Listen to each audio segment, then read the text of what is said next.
Good. How you doing? Good. Okay, we're back at it. Excited to finally get to what would be game week for us now that that we're 6 days away.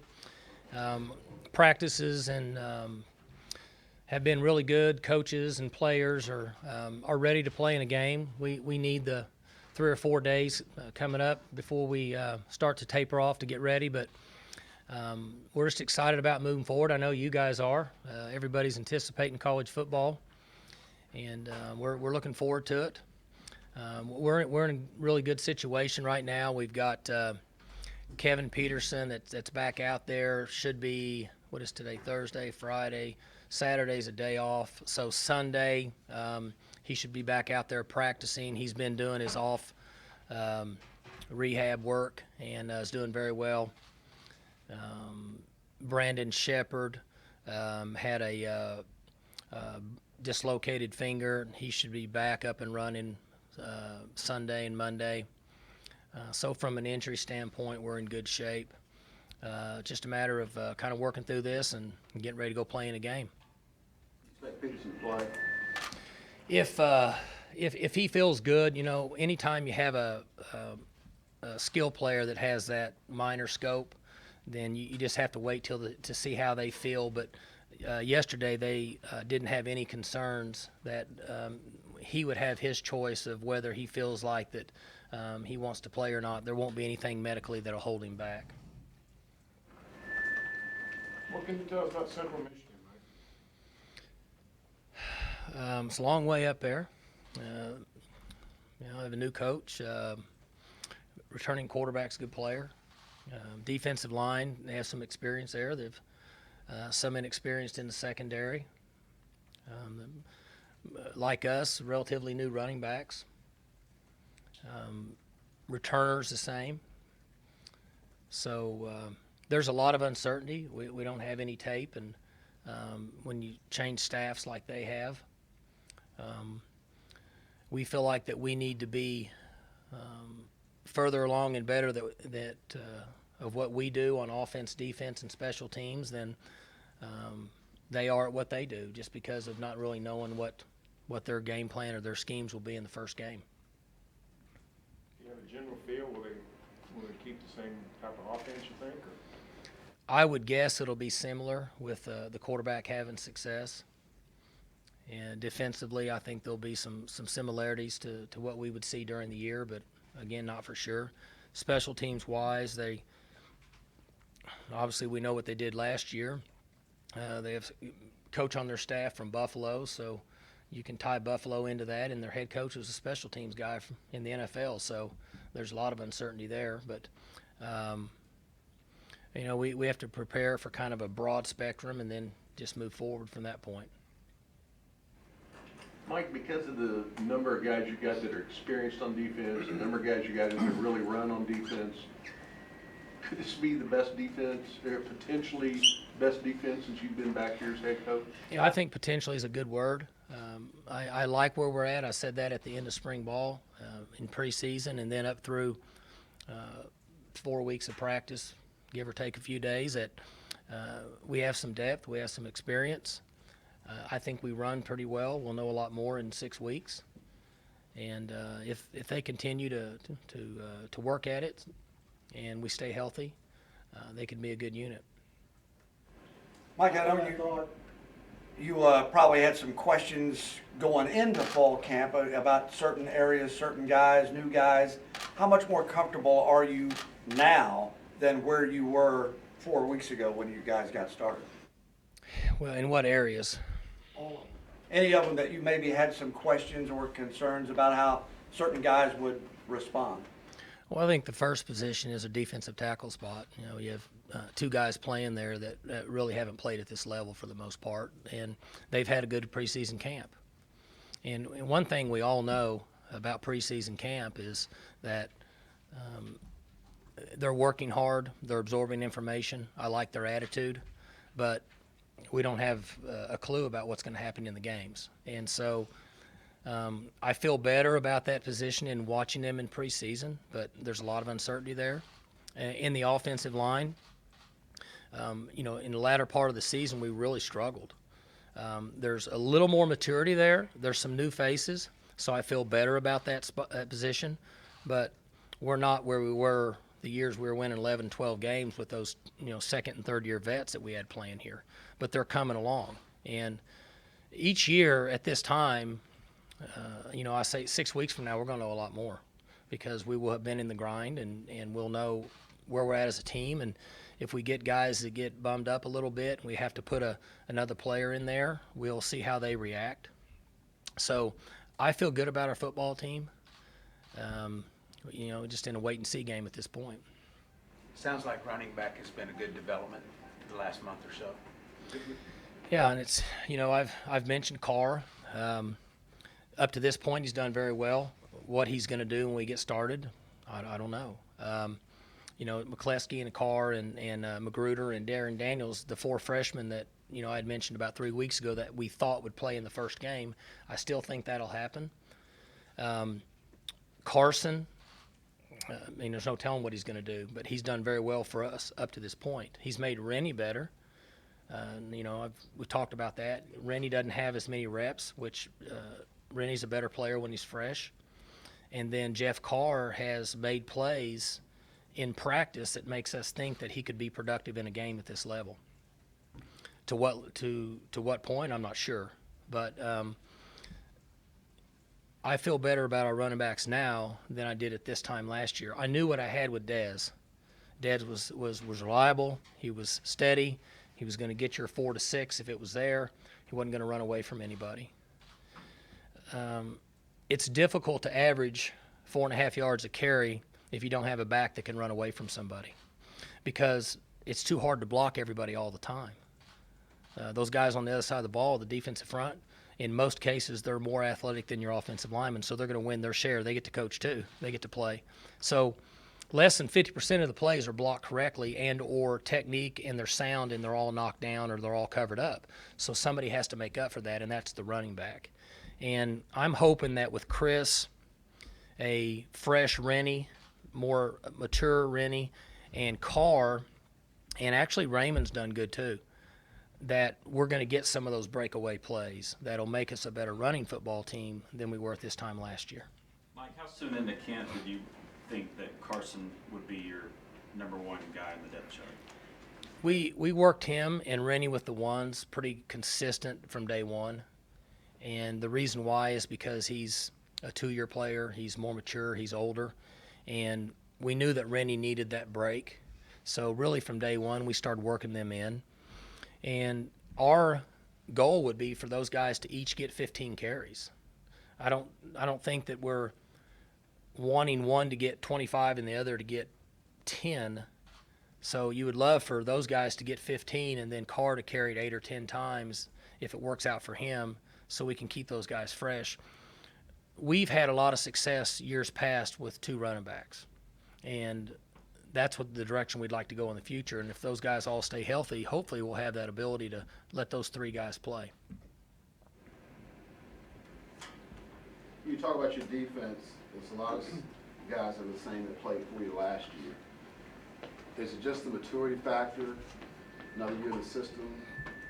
Why are they better this year as opposed to last year, I guess? What's the biggest thing? Well, experience. I've heard people say that before, that if they struggled last year and it's the same guys, why would they be any good this year? They get better. We all get better at what we do. They develop their bodies, experience, played on the road, understand the heat of the battle. So, you have Lampkin. That's a good rap song there now. That's good stuff. You have Lampkin back now that's healthy. He's experienced. And I'm just going to go down the list here. You have Jordan Stearns. He's back. He's got more experience. Trey Flowers was playing early, and now he's experienced. He's developed. They've all developed their bodies, but they have that experience. Kevin Peterson is another year. Seth Jacobs, same situation for him. Last year was really his first year to play a lot. Ryan Simmons, a veteran, so you would just think that he's going to be better.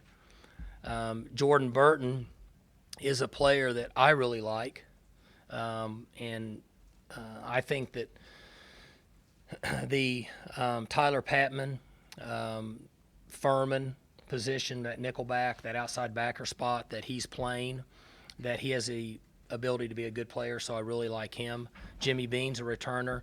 Vince Taylor and Mote, Darian, and Eric Davis, they're the guys that haven't ever played. We talked about them earlier. And then Emmanuel Ogbah, you would like to think that he's better. So that's how we come up with that. Whether any of that will come to or be true, I don't know, but that's how we feel right now. There's a lot of things going on right now, rap songs, trains. Sounds like cell phones at a daycare. Hey, Coach, how's it been on the interior of the offensive line, your center and guards? How are they performing? Lundblade's doing good. He falls in the same category. He's back. He's matured. He's grown. He started the season at 295. He's 287 right now. He needs to be up above 290 before we start trying to get that body weight back up. Mike Wilson's in there, one of the guards, and Mike falls in the same category. He played last year. We just threw him in. He played guard, played tackle. He was all over the place. And people say it's the same. As you know, it's not the same. I like where he's at right now. We were able to take Paul from center and play him at guard because we feel like that he gives us more experience and has had more reps and game experience than the other guys. And so we should be better in there. Hopefully we're better. I know we're better than we were in the middle of the season. How much, we'll figure that out. Have you found it difficult to evaluate them dealing with what you had at the defensive tackle position? Injuries? It's been really hard to evaluate our tackles because of Ogbah. He just runs everybody over and gets to the quarterback. And so when he's in there, it's a tough situation for us.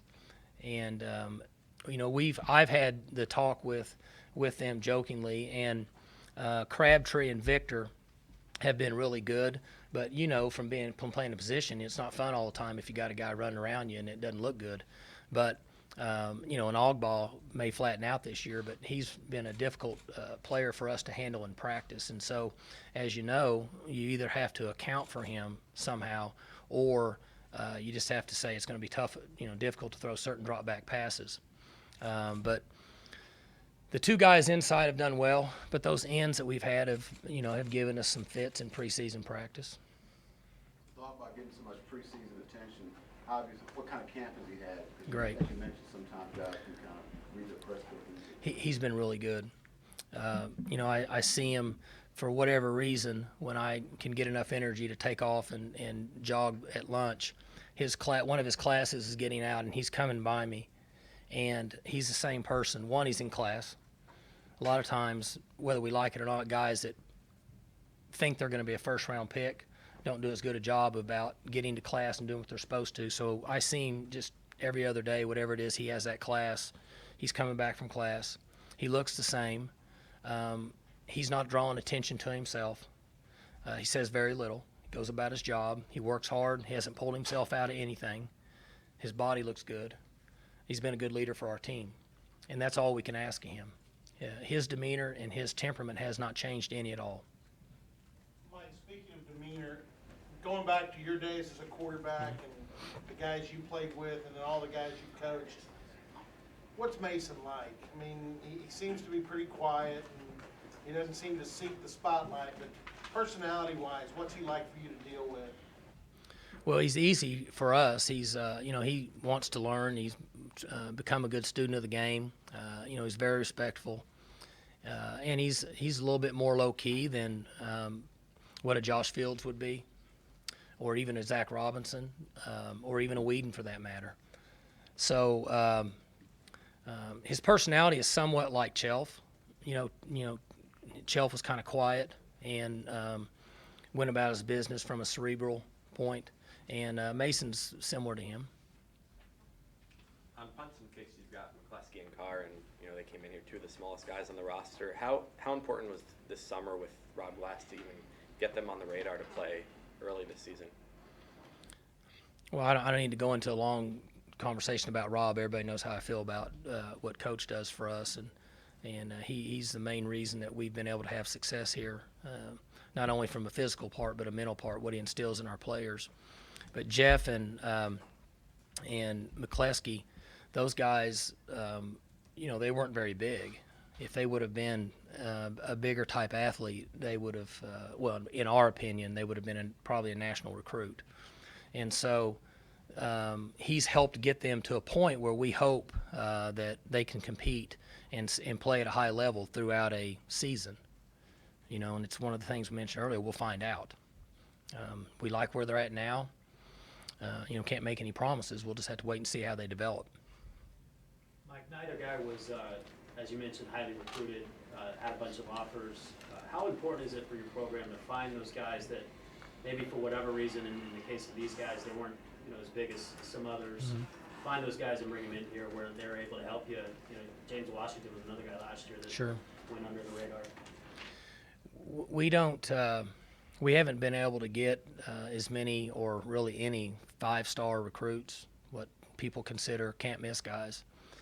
And we get a few 4s and then the 3s. But to us, once you get to that 4 category and the 3 and the 2, they're really all the same. You have to find the guys that, for whatever reason, we think will fit our system and are willing to do everything and be in the team chemistry. That's just our opinion, so I'm not knocking anybody that puts stars on players. I think it's pretty consistent if you go back and evaluate 5-star guys. For the most part, there's a really high percentage of chance that do very well, but then your 4, 3s, and 2s, they're pretty much the same. And our coaches have done a good job of evaluating. We were on McCleskey for a long time. Carr fell in our lap essentially the afternoon before signing date, and so not only have they shown signs athletically of being able to maybe perform for us at this level, but also they've done very well. They're great kids. We don't ever hear anything from them, and they just go about it. I kind of joke about it with McCleskey and Carr. They're a lot like Kendall Hunter. I don't think that I've ever heard them talk, except when I ask them a question. I never hear them say anything. And so it's very pleasant to be around young men that are just willing to go out and work hard and be a team player. When you get a guy like Jeff Carr, doesn't have any offers until the day before signing day, versus the guys that are highly recruited, get all this attention, do they bring a certain kind of attitude that gives them a chance to maybe play early? Yeah, I hear that a lot, but I haven't seen that with these guys because they just go about their business. They really don't ask for a lot. They don't need much. I'm sure that their position coaches have said good job and all that, but I haven't had to say, hey, you're doing great, keep going. I haven't really talked much to them at all other than how you doing and things like that. And so they haven't really I don't think they had that chip on their shoulder. Now, you would have to ask them that at the right time. They may feel that way, and that may be something that drives them. But I was joking with Carr a couple days ago, and I said, I asked him, I said, are you scared? And he looked at me, and he didn't even know what I was talking about. I said, well, because you may have to play in the first game. And he just kind of smiled and shook his head. He didn't even respond, and then he went off and did something else. So they're just different type of kids. Maybe low maintenance would be the word. Good. That's a good word. Up to this point, they've been low maintenance. Mike, did you know anything about Victor Saleka before UAB got rid of the program? No. How did that process get started?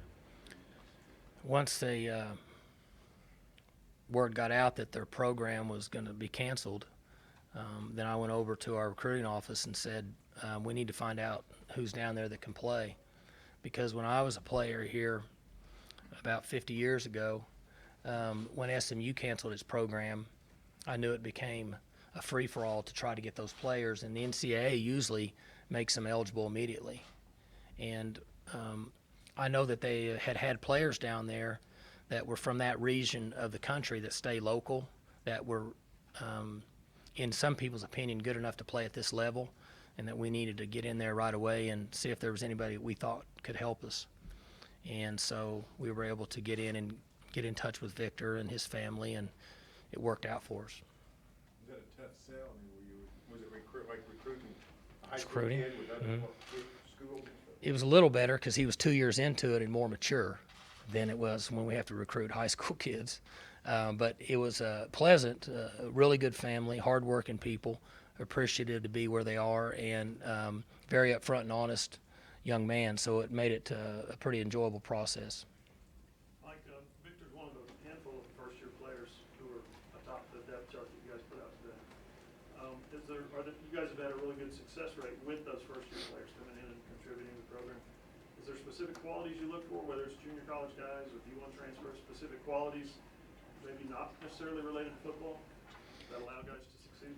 Yeah, somebody asked me this a few weeks ago when the Tyler Patmans and the Furmans and the Hunters, I've always been intrigued by those guys because they've already graduated from college. So that shows me there's a commitment to going to class, making your grades, somehow finding a way to graduate from college. So usually they're going to be low maintenance, which has been true so far with those three guys that we've had in here. Victor falls in the same category. Victor's been here since whenever their program shut down. A few weeks later, he was here with us actually before the bowl. And we check classes every day and internet or facilitator and tutor sessions, and he has not shown up on one list for missing anything since he's been here. And Patman didn't, and Furman didn't, and Michael Hunter hadn't either, and Victor. And so that maturity that they show makes our jobs a lot easier and much more enjoyable. So we try to look for the guys that understand the importance of the big picture and not necessarily football. And I know that sounds funny because everybody says, well, you have to win. But you also have to have enough players that are willing to do whatever it takes outside of football to make it happen, be a less of a distraction, and they fall in that category. Is that harder to identify in junior college transfer? Oh, sure. But still, you've had success with those guys too. I mean, I'm not so sure at times we haven't been lucky. It's difficult to, there's only a certain amount of times that we can see a young man face to face. And have a conversation with them outside of being on a phone. And we all know that phone conversations aren't the same as a face-to-face conversation. And so there is some risk involved in taking players that have already been established somewhere else. But there's also risk in high school players because we don't get to see them as much, and it's hard to get all the information and the facts on those guys. But we have been very fortunate that these guys that have come in have worked out well. But I also think that we put them in a position in the environment to where they can have success. This is an easy place to play football. This is a very player-friendly program. We don't overwork them. We don't over-practice them. We teach and coach. We don't beat them down. Rob Glass is tremendous. We have everything here that a young man would want to flourish in, and it's evident with Tyler and Josh and what hopefully now will be Hunter, because they just show up here and then all of a sudden they can have success because we put them in a position for that. After about a month of practice when you play, what do you want to see that you can't see during the practices? Anything that maybe jumps out as a player or just a unit, or just what do you want to see that you can't see in workout? It's interesting you talk about that because I can go down the roster here and myself and everybody in here that follows Oklahoma State football has a pretty good idea what Ogba is going to do. You have a pretty good idea of what Jimmy Bean's going to do, and Ryan Simmons, and Kevin Peterson, and Stearns, and James Washington, and Austin Hayes, and Glidden, and Shepard, and Rennie Childs. Okay? But it's that second wave of guys that change your season from an 8-win to a 12-win season, give or take some games. I'm not saying we're going to win 8. I'm not saying we're going to win 12. I'm saying it's that second wave that are unknowns. It's Motes, it's Victor, it's Chris Carson, it's Burton, it's Vincent Taylor. It's that second wave of guys that we don't really know for sure, and depending on how they play, in our history, in our opinion, they're the ones that change your season. Is Mason in the second wave? Sure. He's only played 3 games.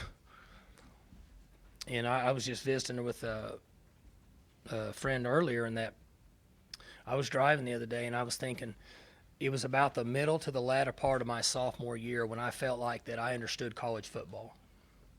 And I may be wrong, but I think I played in 8 games as a freshman. And so let's just say it was 6 into my sophomore year. That'd be 14 games. I felt like the game slowed down to me for a little bit. Prior to that, it all moved really fast. And that's when schemes were very limited. You know, we had 3 deep, we had 2 deep, we had some blitz, we had some man coverage. Quarters was just coming in. Well, now, you know, you could have a stack of defense that looks that thick with what's going on today in college football. So he's 3 games into it.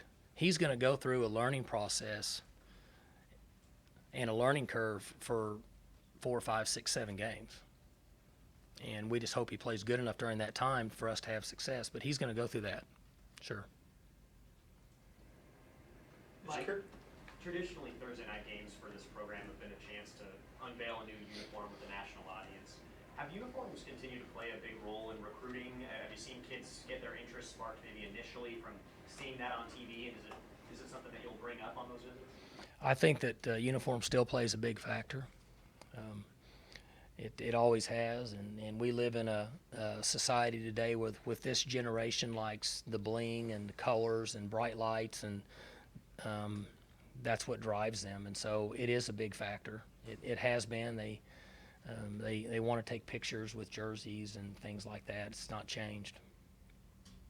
So what are you gonna wear Thursday night? You know, I don't know. I knew you were going to ask me that. I don't have a clue.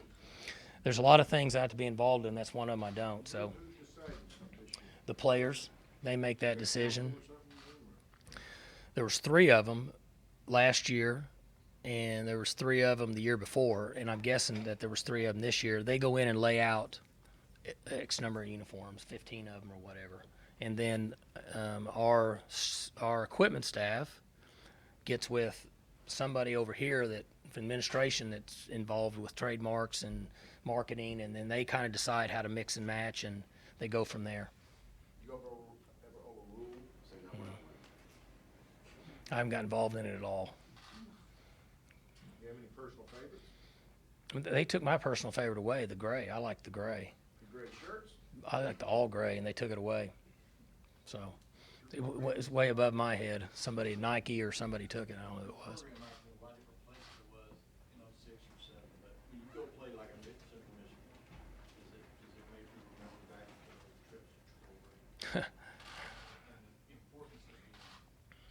You talking about when you wake up in the night and you're sweating, can't figure out why. I think as a coach, you always think of things like that. I would like to think that as a organization, we're much more mature now than that. Central Michigan has quality players. Their quarterback's a good player. In my opinion, you always have concern when you play a team that has a good quarterback, because quarterbacks at all levels, in my opinion, control games. You want to go up against teams where the quarterbacks are inexperienced and what some people would say would be average, because just for the reason that we all know. And but I have a lot of confidence in our team, and I'm not going to say that as a coach you don't worry about everything going on out there. We're a week from playing, and I think that in 3 or 4 days we'll be ready, but I wish we had 3 more weeks to practice. Mike, you talked about Mason playing only 3 games. How much of an impact can JW have as a veteran voice right next to him? He helps him every day. JW is tremendous for our team for a lot of reasons. One, he's had a great camp. He's really playing well. He's running well. He's been productive. And 2, he's experienced. He's been there. And he has a good relationship with Mason. And we've been very fortunate here when Clint was here and JW was here and Lunt was here. Those 3 guys were able to get along. And those 2 get along. And Taylor's in there with him, and Kolar, and they all get along. So he's very valuable for our team just for those reasons. There are not a lot of teams that have experienced quarterbacks like JW as your backup. Right. I mean, last spring, you didn't have enough guys. You felt like you didn't have a spring game. Seems like the depth is way different this year. How does this depth compare top to bottom to teams you've had in the past? Well, we're much more experienced depth-wise on both sides of the ball. And we're not at the tackle spot, and we're still not at the offensive line spot, but everywhere else we're pretty deep with guys that at least have played in games. Some of those guys that I mentioned earlier, the Stearns, the Trey Flowers, Ramon Richards, James Washington, all those guys were really first-year players. They all have a little experience now. That's all right. Go ahead. This will be the last question. We actually got to go after this question. See, I was going to check, and I didn't want anybody to think I was being mean. But I know I got my television show, and they'll yell at me if I'm late. Talk about your kicking game. Well, Ben Grogan's back and has had a good camp. Zach Seiner takes over our punting duties, and Zach's another one of those guys that I really like where he's at right now. We have confidence in his ability to develop. I think he's a good directional punter. I think he has a good feel for what we want to accomplish in the punting game, where we want the ball to be based on our coverage units. And he's a first-year player, so I'm sure that he's going to be standing out there and nervous as all get out. But as the year progresses, he should really develop. He's got good skill. He has a strong leg. And, it's good when you have a guy at that position, that should be there for 4 years. What about the deep snap? He's doing good. We got both guys that are back, and we got 3 of them on the roster there. No, he just put 2, Caleb and Josh, and those guys have done well. They're kind of experienced players, and that always makes you feel better. Nobody ever knows who deep snaps until it's a bad snap. Then everybody figures it out real quick. Right, Sammy? All right. Okay, thanks, guys.